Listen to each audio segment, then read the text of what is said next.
Goeienaand en baie welkom by nog 'n episode van Praag TV. As jy nog nie op die kanaal ingeteken is nie, maak gerus so deur op die knoppie te klik, asook op die klokkie sodat jy kennisgewings van toekomstige video's mag ontvang. Nou ja, vanaand gaan ons 'n bietjie praat oor 'n taboe onderwerp en dit is die lae misdaadkoers in Japan. Want ek weet nie of jy daarvan bewus is nie, maar Japan van al die G7 lande beskik oor die laagste misdaadkoers. En ek dink dit, jy weet, vanuit Suid-Afrika gesien is dit eintlik 'n geweldige probleem. Jy weet, hoe kan daar 'n land ter wêreld bestaan waar daar amper nie eens moorde gepleeg word nie? Jy weet, ek dink dit is so abnormaal dat daar iets fout moet wees met die mense. Jy weet, en wat kan fout gegaan het in Japan dat hulle so min moorde en diefstal en wat ook al pleeg? Dit is soort van die beginpunt van hierdie onderwerp. Is nie eintlik 'n vreeslike taboe onderwerp nie, want 'n mens moet dan ook sê daar is so iets soos 'n Japanner, 'n sekere volk wat deur in 'n oosterse land op 'n eiland woon. En hulle maak allerlei motors soos Toyotas en Hondas en wat ook al Daihatsus en Nissans en so meer. En ja, natuurlik ook televisiestelle, allerlei goed, wat hulle reg oor die wêreld uitvoer. Anders as sekere lande in Afrika wat nie sulke goedere vervaardig nie. Hulle koop dit net aan gewoonlik van die Japaneese. Maar nou, ek sê nou dat ons praat oor taboe onderwerpe, ek wil hier ook eintlik wys op, voordat ons verder gaan, op hierdie boek van wat ons so 20 jaar gelede uitgegee het, Kreeftegang deur Günter Grass.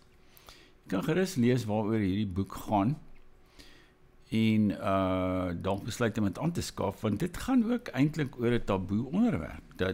Dit gaan oor die 'n Duitse skip wat gesink is so aan die einde van die Tweede Wêreldoorlog. En daar is omtrent 10.000 burgerlikes op daardie skip dood.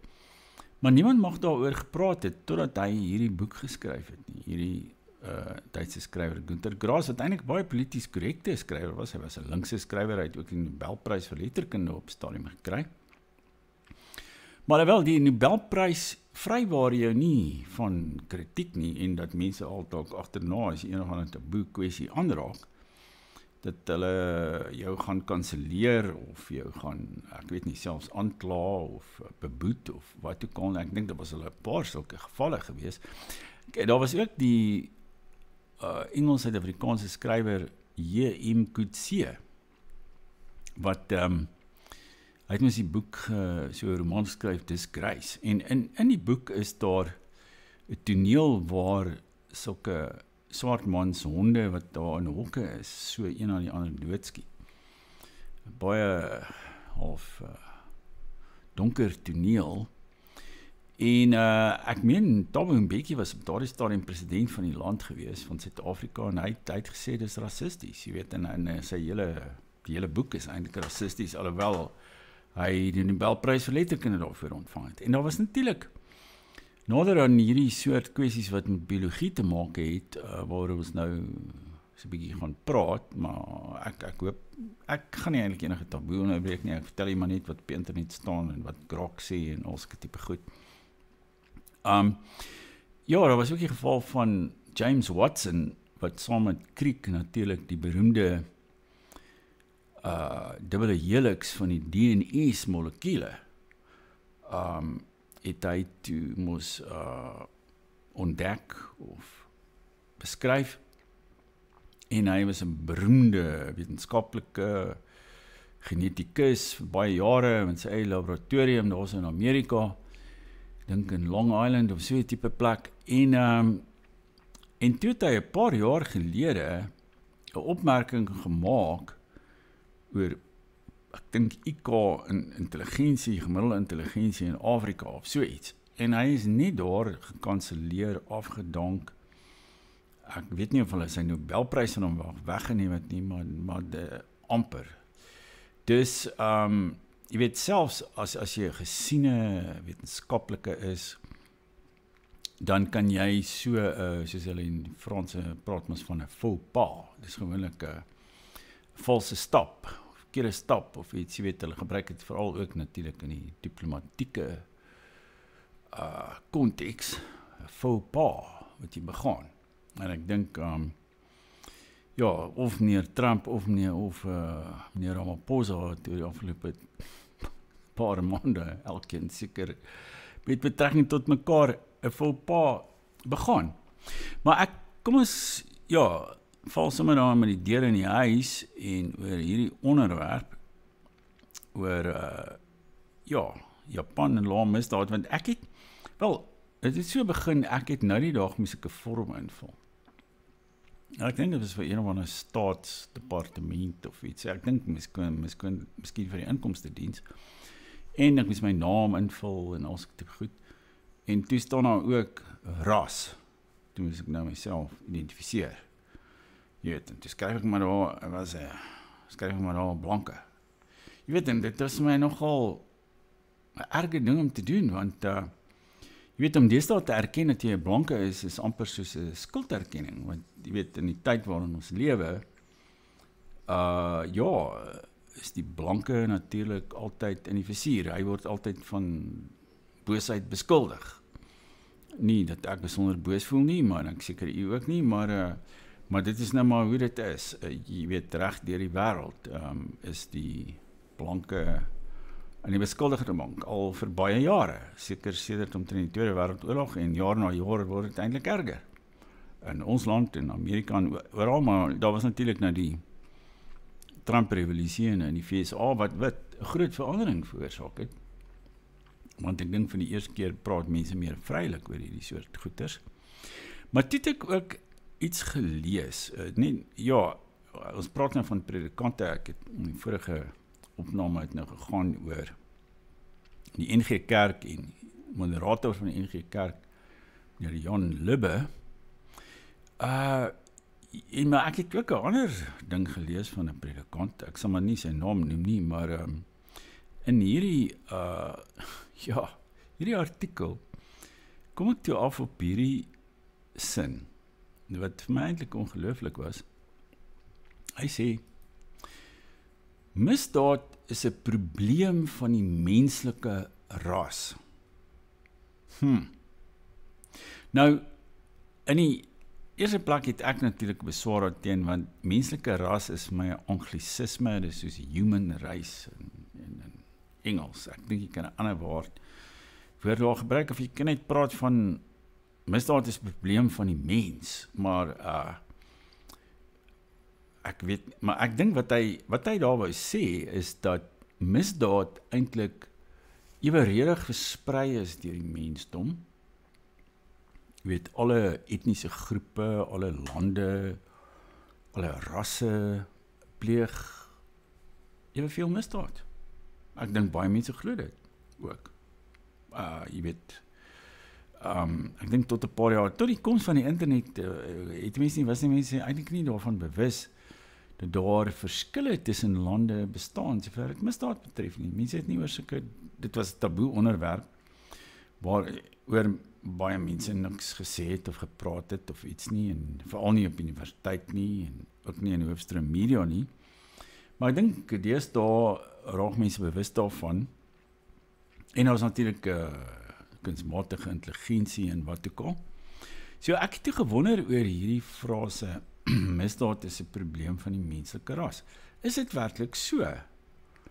Hierdie predikant, hy is ook trouwens een van die 44, Piet Kroukamp en Max de Pre se 44 linkse polities korrekte Afrikaners wat hulle uitgespreek het teen president Trump en sy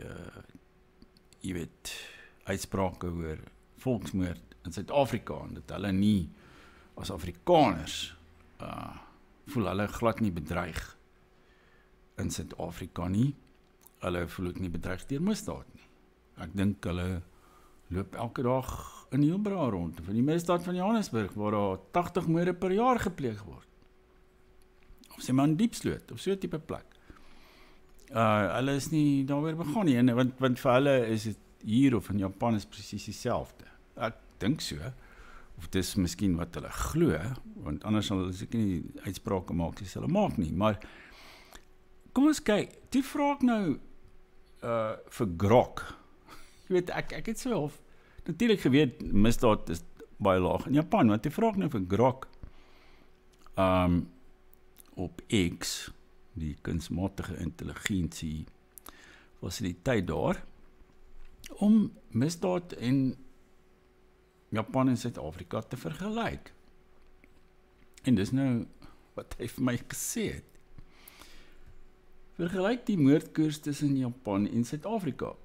Ja, net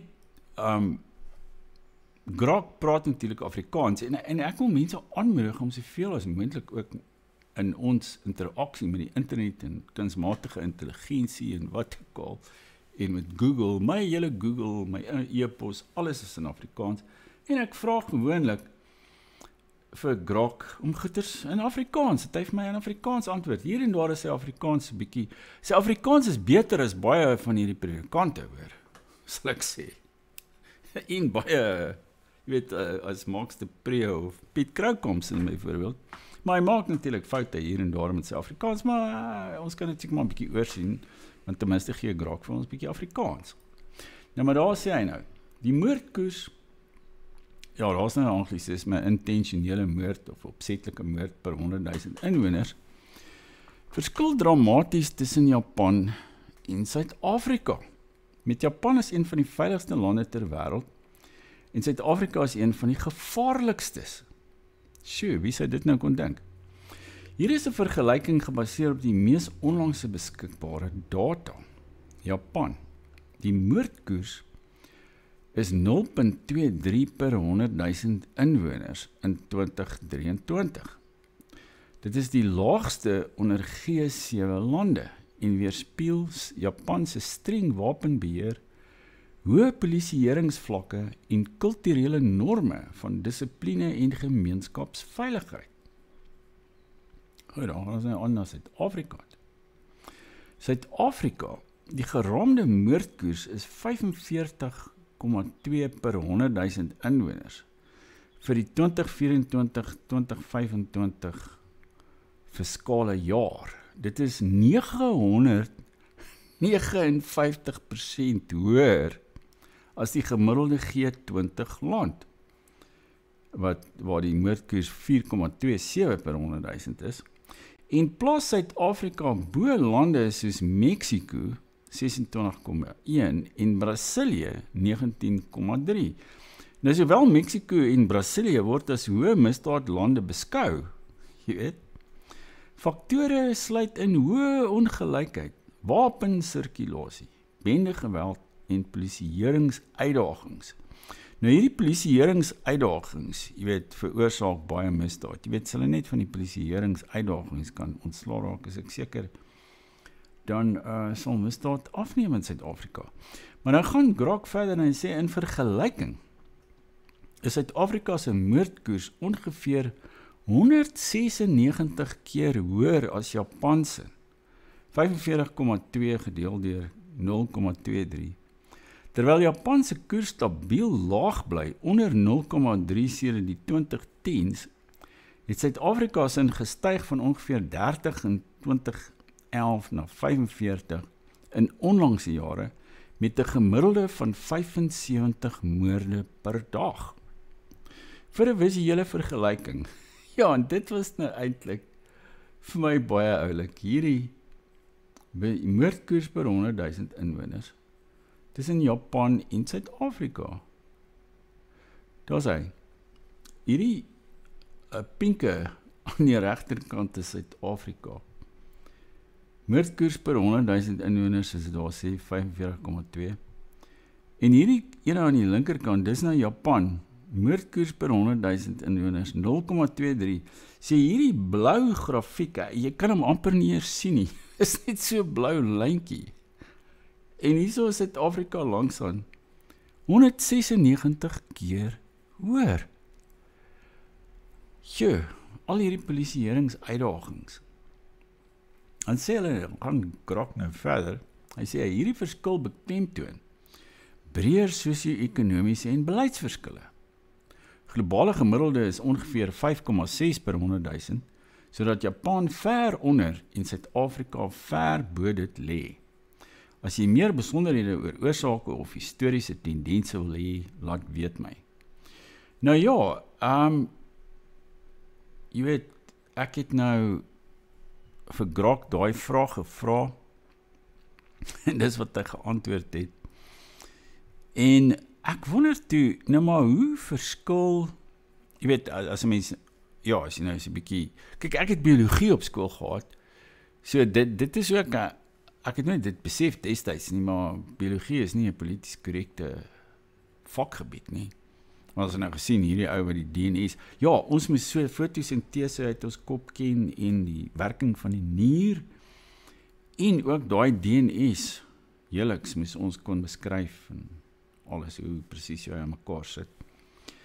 En hierdie Watson ou, sy loopbaan is beëindig, die ouer het uitgevind het, so, biologie is so half ook 'n taboe, dis seker, ek dink 'n mens kan dit ook beskryf as 'n soort, wat sal mense dit noem, 'n soort blanke ideologie, miskien, blanke rassistiese ideologie, om tussen spesies en rasse te onderskei, en verskillende plantspesies, en dinge te orden, en so, want ek dink dit verskil van die soort kreatiewe chaos, wat baie mense vandag voorstaan. Jy weet, dat kennis is meer soos, ja, dit moes gepraat van Kamala Harris se woordslaai, maar jy weet, dis soos 'n woordslaai. Kennis is net 'n woordslaai, en is net 'n rympie, en jy weet, en jy sê maar net sulke polities korrekte goed, en dit strook nie eintlik met biologie nie. Nou, daar was natuurlik ander skrywers in die Afrikaanse letterkunde, wat ook taamlik polities inkorrekte dinge kwyt geraak het, maar goed, ek het toe bietjie gekyk, maar hoe verskil die verskillende, ja, rasse, want Japanners is 'n soort van 'n ander ras as Suid-Afrika. Ek het probeer, ja, en waar kom hierdie verskille vandaan tussen rasse? Nou, een van die dinge, ja, wat my nou nogal fascineer ook, is dat,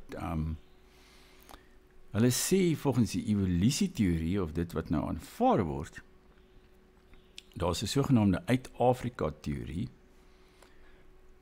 en volgens daardie teorie stam ons almal eintlik van die suidelike aap in Afrika af. Jy weet, almal reg oor die wêreld, of dit nou Europeërs of Japanners of Oosterlinge of swart mense in Afrika is, hulle stam almal van die suidelike aap af. Nou, die suidelike aap of die Australopithecus, so lyk hy. Ja, ons stam almal van hierdie ouetjie af.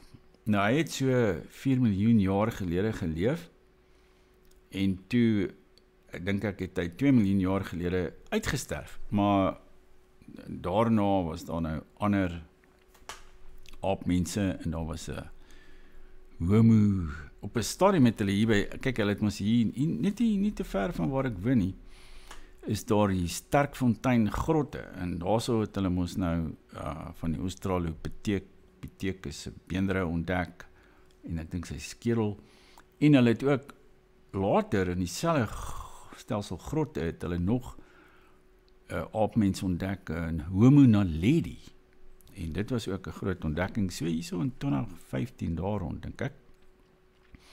En dit het nou nog verder verklaar, jy weet, die vermiste skakel van waar ons almal vandaan kom. Nou die teorie is dan dat almal net nou hierso in Afrika ontstaan, en het hulle oor die wêreld beweeg. Ek het sommer van Grok so 'n bietjie weer gevra, uit Leiheid. Ag nee, laat ons kyk, jy weet, en ek het al baie oor hierdie soort goeters nagelees, maar ja, ou Grok het ook vir my 'n paar kaarte hierso verskaf.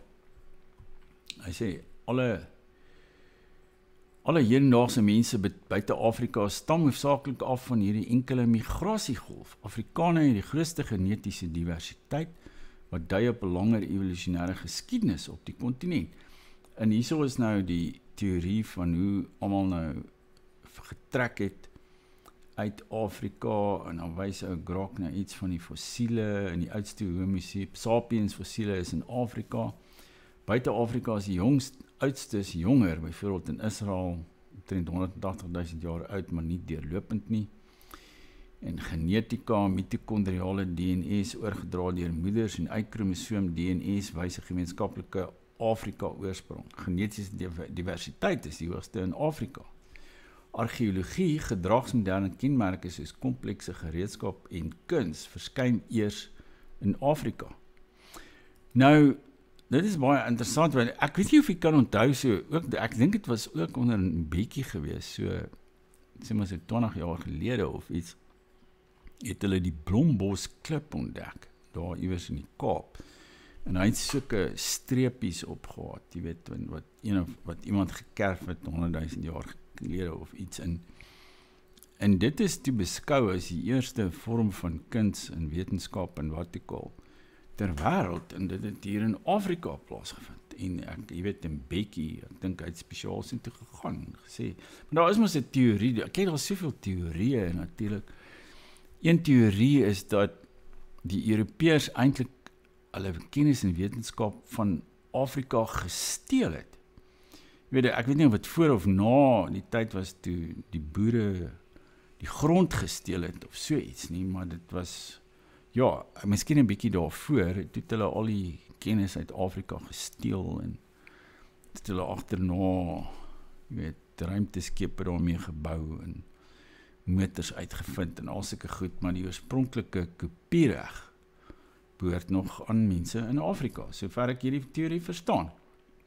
Maar nou ja, ek het ook vir Grok gevra, is daar 'n ander soort teorie wat hierdie goed betref, en toe sê hy, ja, daar is die teenstellende teorie multiregionale hipotese.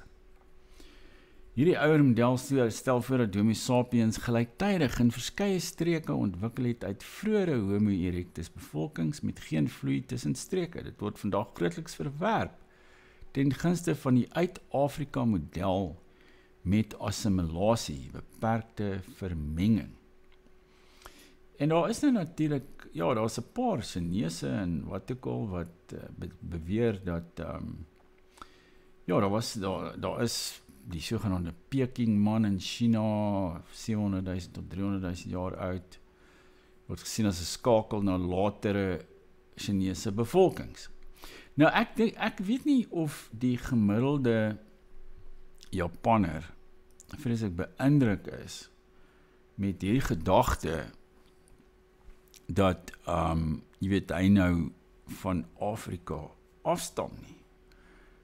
En as ons nou kyk na ook die jy weet, die verskille, daar was 'n Duitser gewees, sy naam was Blumenbach, en hy het begin kyk na hoe menslike skedels verskil. Hierso is van nou Blumenbach se skedels, jy weet, daar is die Kaukasiërs, ons nou die blanke, en die Mongolians is nou die oosterse skedel, en dan was daar die Ethiopiese ene, en hy het ook onder in 'n Malayse skedel gekry. Toe vra ek nou vir Grok in my naïwiteit, jy weet, hoe verskil skedelvorms tussen hedendaagse rasse? Want hierdie predikant wat nou hierdie ding gesê het van, jy weet, misdaad is 'n probleem van die mens, maar hy praat in daai artikel van hom, nie net soos op hierdie regeringsvorm waar ek moes invul, ek is 'n blanke. Hy onderskei ook tussen rasse, jy weet, want hy sê, die blankes in Suid-Afrika, hulle is rassisties, of hulle, jy weet, en ons assosieer doeltreffendheid met blankes, en ons assosieer misdaad met swart mense, en dit moet ons nie doen nie, want hy sê, misdaad is 'n probleem van die mens, maar soos ons gesien het, dis nie 'n probleem van die Japaner nie. In Japan, ek het al gelees, daar's so min misdaad in Japan dat die polisie nie meer werk het om te doen nie. Ek bedoel, hulle help mense en hulle het allerlei projekte en hulle hou hulle self besig. Jy weet, hulle help die gemeenskap of hulle samel geld in en ek weet nie wat als nie. Om hulle self besig te hou, want daar is net nie misdaad nie. Jy weet, hulle reël so 'n bietjie die verkeer seker hier en daar of iets of jy weet, help 'n ou tannie oor die straat of so iets. Daar is baie ou mense in Japan. Maar hulle het nie werk om te doen nie. Dit is seker 'n groot probleem. Jy weet, kan jy nou dink? Iemand gaan seker sorg dat daar meer misdaad in Japan gebeur, want ek dink in Duitsland het mevrou Merkel het ook gedink die Duitsers het te min misdaad. Toe vir sy sommer 'n klomp misdadigers of mense van wêrelddele waar daar baie misdaad is, voer sy in en nou het Duitsland tamelik misdaad. Ek was jare gelede daar in Duitsland by een of ander plek, is nou by Regensburg of so 'n tipe plek, en daar was 'n kasteel, so 'n kleinerige kasteel en daar het 'n koor, sommer net, jy weet, daar het 'n klomp Duitsers opgedaag en begin sing in 'n koor. Pragtig mooi. En daar buite los die mense hulle fietsse net so. Jy weet, die fietsse is nie gesluit nie, niks. En daar gebeur niks. Niemand steel mekaar se fietsse nie. Ek was een keer hier naby, het ek fiets gery en ek het my fiets en ek wou so 'n drankie gaan koop by die supermark want ek was dors. So, jy weet, so 'n energiedrankie of 'n ding. En ek los toe my fiets daar buite teen die glasdeur van die supermark en ek stap so na die yskas toe en ek hou so kort kyk ek om wat gebeur in my fiets. En toe ek daai ding uit die yskas haal, toe ek omdraai, toe sien ek my fiets is weg. Want ek het nie 'n ketting of 'n ding gehad nie. Toe hardloop ek daai supermark uit. En so waar is wragtig, en dit seker ook nou heeltemal toevallig. Dit kon 'n blanke gewees het, sekerlik. Maar ja, toe is dit nou nie 'n blanke nie. Maar en jy weet, ek dink as hy as hy intelligenter was, dan sê hy, daar was 'n afdraande gewees, dan het hy met die afdraande afgery, en dan sou ek hom nooit gevang het nie, maar hy ry toe met die opdraande op, en toe hardloop ek hom in, sê, hey, waar ging jy heen op my fiets? Toe sê hy, nee, hy wou net bietjie verloor, hy. Toe kry ek ten minste my fiets terug, ek was baie dankbaar daarvoor. Maar nou ja, jy weet, daar so in Duitsland gebeur, het seker goed nie gebeur nie, maar mevrou Merkel het seker gedink, dis 'n groot probleem, en die Duitsers kort bietjie misdaad daar, so om hulle lewe interessant te maak, want die lewe sonder, ek dink daar's mense wat sê, die lewe sonder misdaad is saai en oninteressant. Ja, ek het al by mense gehoor, hulle hou van al hierdie spanning in Suid-Afrika, dat jy dalk vandag gekaap kan word in jou motor, of jy kan geskiet word, of met 'n mes gesteek word, of jy kan besteel word, of daar kan jy huis ingebreek word. Dit maak die lewe opwindend. Hulle hou van opwinding. Maar ek is nou nie iemand wat van sulke opwinding hou nie. Ja, nou sien hierso, Grok sê ook vir ons, die ou klassifikasies soos Blumenbach is verouderd en gekritiseer weens historiese vooroordele. Ja, en dan is daar nou so, ja, jy kan dit maar later so 'n bietjie lees, ek sal nie dit hier lees nie, maar dit wys van, daar's die verskille tussen skedels. Ek het trouens hierso ook so 'n fotootjie wat ek vir u kan toon, waarin ons kan kyk na, ja, hoe lyk verskillende rasse se skedels.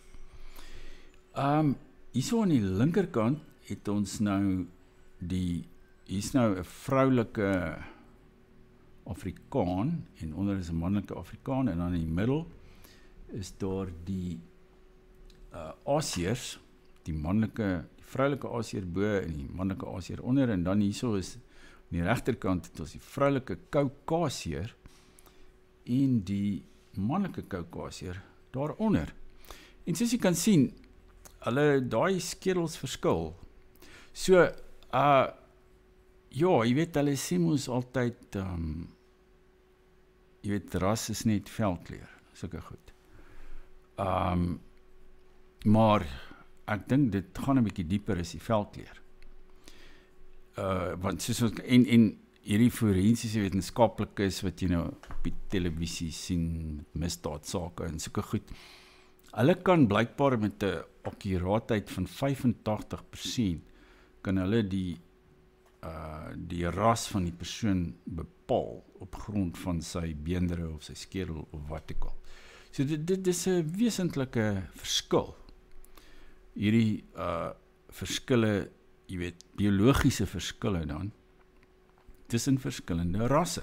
Alhoewel hulle sê nou, kyk, in die geesteswetenskappe sê hulle, ras is nie 'n sosiale konstruk, maar miskien, ek weet nie, biologie is seker ook maar 'n sosiale konstruk of iets. Jy weet, jy hoef dit nie aan te aanvaar as waar nie, biologie nie. Jy weet, niks in die biologie is waar nie, niks is eintlik meer waar nie. Jy kan daai standpunt 'n soort van dis 'n soort, mens kan dit ook seker filosofies solipsisme noem, dat jy aanvaar eintlik niks nie, jy aanvaar nie dat 'n dag of nag buite is of wat ook al. Dis alles moontlik. Maar goed, ons kan sien, as ons na hierdie skedels kyk, daar is verskille. Nou, miskien hierdie Japanners, daar's iets fout met hulle, dat hulle so min misdaad pleeg.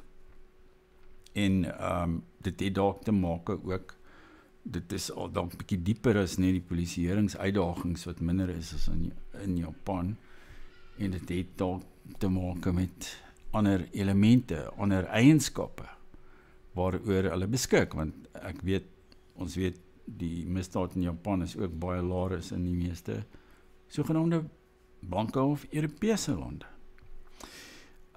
Nou hierdie Afrika teorie uit Afrika, daar's ook hierso jy weet, wys vir ons waar allerlei fossiele gevind is, en daar is natuurlik in Eurasië en die noordelike halfrond ook fossiele gevind, wat nie heeltemal ooreenstem met hierdie uit Afrika teorie nie. En as ons nou praat van hierdie die alternatiewe teorie, dat daar eintlik 'n parallelle ontwikkeling plaasgevind het op verskillende kontinente, wat dan hierdie verskillende rasse tot gevolg gehad het. Daar is ook getuienis daarvoor, dat daar nou verskillende fossiele op verskillende vastelande gevind is, en dat dit nie noodwendig die uit Afrika teorie ondersteun nie. En ek weet daar's, ek dink daar om bepaalde politieke redes ook, word die uit Afrika teorie van evolusie, veral in ons land natuurlik, geweldig gesteun. Daar word gepraat van die wieg van die mens, hierso by die Sterfontein grotte. En as ons nou weer terugkeer na hier's ook 'n ander interessante uitbeelding, die skedels van die moderne mens en die Neanderthal mens, wat ook verskil. Hier aan die regterkant sien ons die Neanderthal of die Neanderthal mens, en die linkerkant die moderne mens. Nou, daar was natuurlik so 'n ruk gelede, omtrent 'n jaar gelede, was daar een of ander swart, ek weet nie wat sanger, ek weet nie wat hy is nie, wat uitgevaar het teen die Neanderthal mense, en hy het onder hulle die blankes verstaan, maar ek weet nie, kyk, dit is blykbaar 'n feit dat ons het 'n sekere persentasie Neanderthal gene, die blanke is, waaroor die swart mense in Afrika nie beskik nie, want hulle Neanderthalers was daar in die noorde, in Eurasië, maar daar is ook allerlei teorieë daar rondom, en dit is ook nie noodwendig die geval dat alle blankes weer in Neanderthal gene beskik nie. Dus ons sien dus dat hier allerlei dinge is wat nie so maklik te verklaar is nie, en ons weet nie eintlik hoekom die Japanners so min misdaad pleeg nie. Hoekom is daar so 'n groot verskil tussen Suid-Afrika en Japan, is dit bloot net omgewingsfaktore. Is dit net, so as mense ryker word, dan pleeg hulle minder misdaad. Maar die Japanners hulle het ook nog maar so 'n bietjie verarm oor die afgelope tyd.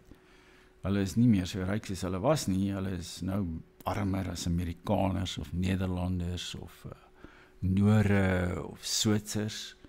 Hulle is nou maar hierso rondom $44,000 per jaar per kop inkomste. Maar nietemin, soos wat die Japanners verarm het hulle nie meer misdaad gepleeg nie. Is dit nie vreemd nie?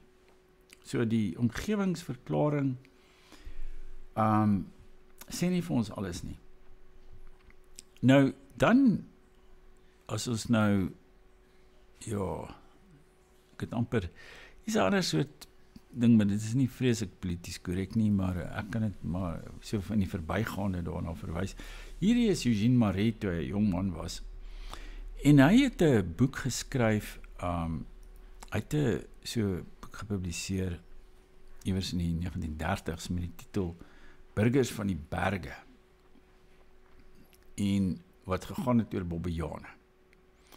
Baie interessante, wel is ook verleke eintlik geskryf en dit is baie interessant sy waarnemings van Bobbejane.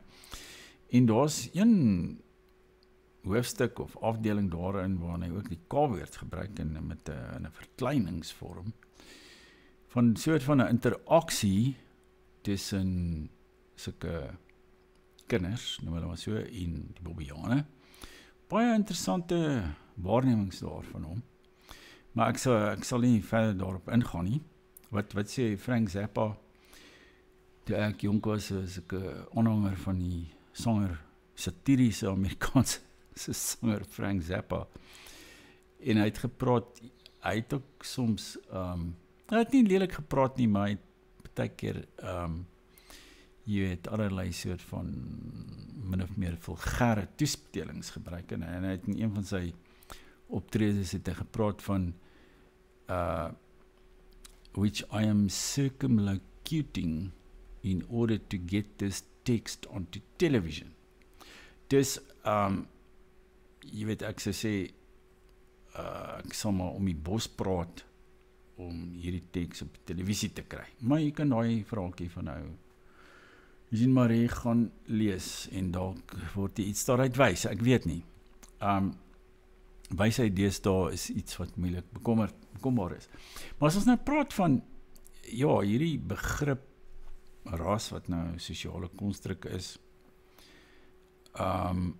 en soos hierdie predikant nou praat van die menslike ras, daar is eintlik net 'n universele soort ras.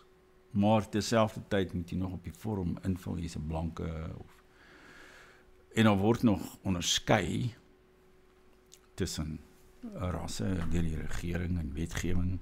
Ja, hulle praat mos van die 144 rassewette wat in Suid-Afrika bestaan. En wat presies iets is ras nou eintlik, wonder 'n mens baie keer. Hoe verskil dit van spesie? Nou wat vir my baie interessant is, miskien is dit nou die ten slotte wat ons oor die onderwerp kan sê, van verskille tussen mense. Daar is 'n besekerde gebied oor vleuel die twee begrippe. En ek weet spesifiek dat daar 3 spesies van orang-outang bestaan. So, daar's nie 'n rasse van orang-outangs nie, daar's spesies. En toe het ek nou sommer net my gewone luiheid vir Grok gevra. Hy moet 'n bietjie vir my iets sê oor die 3 spesies. En dit is wat hy sê. Hy sê daar bestaan tans 3 erkende spesies van orang-outang, genus Pongo, almal krities bedreig volgens die IUCN. Hier is 'n oorsaak. Nou daar is die Borneaanse orang-outang, Pongo pygmaeus. Jy kry hulle op die eiland Borneo, Indonesië en Maleisië, en hy het 'n donkerder rooibruin pels, robuuster gebou, mans het breër wankkussings, wat vorentoe uitsteek, hulle daal meer gereeld tot op die grond af en daar is ongeveer 104.000 tot 105.000 individue oor. Dan kry jy ook die Sumatraanse orang-outang, Pongo abeli. Jy vind hulle in noordelike dele van Sumatra, noord van die Toba-meer, kenmerke ligter, meer geel-rooi pels, langer hare, smaller gesig, meer sosiaal en vrugteeter. Maar daar is net 13 tot 14.000 individue van hulle oor. En dan kry jy die bedreigde spesie, die Tapanuli orang-outang, Pongo tapanuliensis. En hulle kom voor in die suidelike dele van Sumatra, suid van die Toba-meer in die Batang Toru gebied. Kenmerke krullerigere pels, kleiner kop, platter gesig, unieke roepklanke, geneties nader aan die Borneaanse as aan die Sumatraanse spesie. Dit is die seldsaamste groot aap. Bevolking minder as 800 individue, die mees bedreigde. En dan is daar ook kaarte wat ou Grok vir my gewys het van hulle verspreiding. Maar die punt van hierdie orang-outangs in hier is ook 'n punt wat hulle hier heel onder maak en sy sê die Tapanuli spesie is eers in 2017 as 'n aparte spesie beskryf. Alle orang-outangs ly onder habitatverlies, veral palmolieplantasies, jag en klimaatsverandering. As jy meer wil weet oor een spesifieke spesie of bewaring, vra gerus. Nou,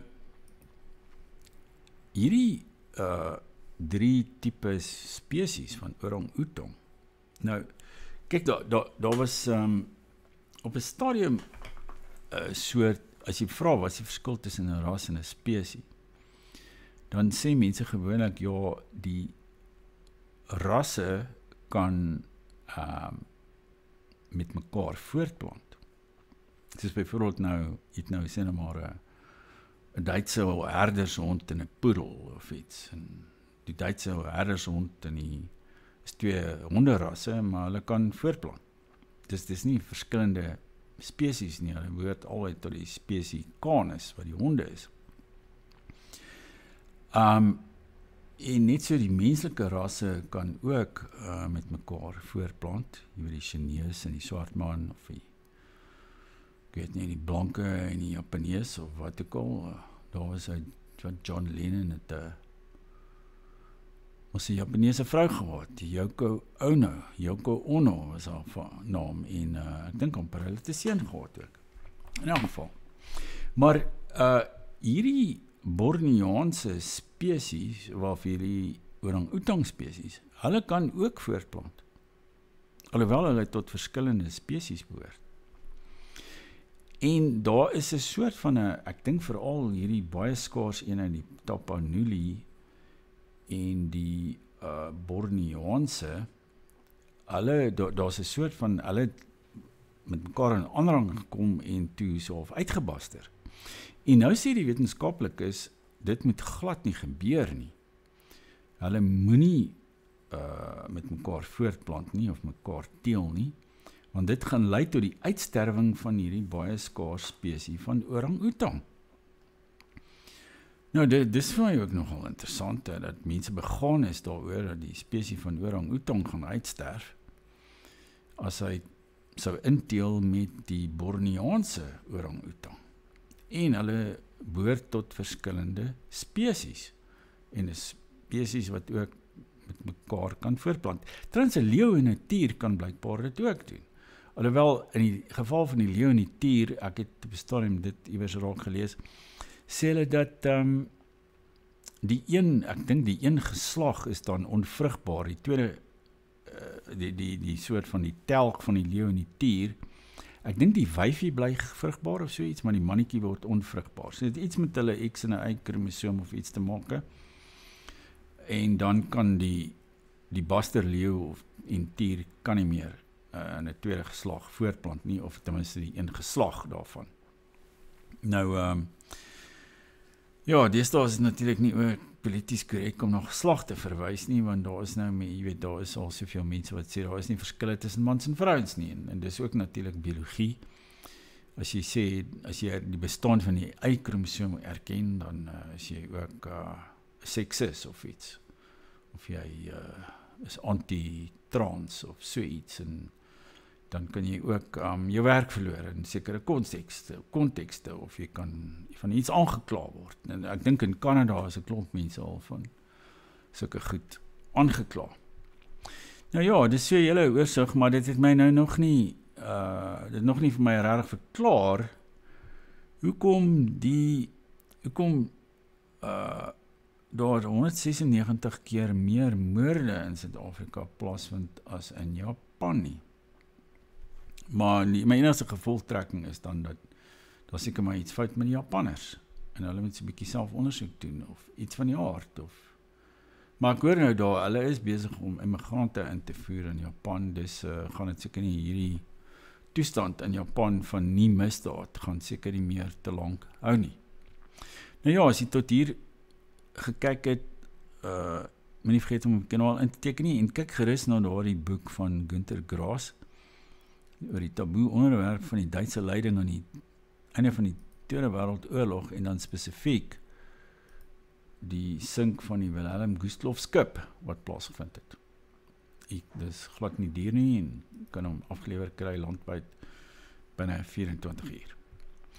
Tot volgende keer, dan kies ons dalk weer 'n ander soort averegse of ongewone onderwerp en dan gesels ons weer. Totsiens.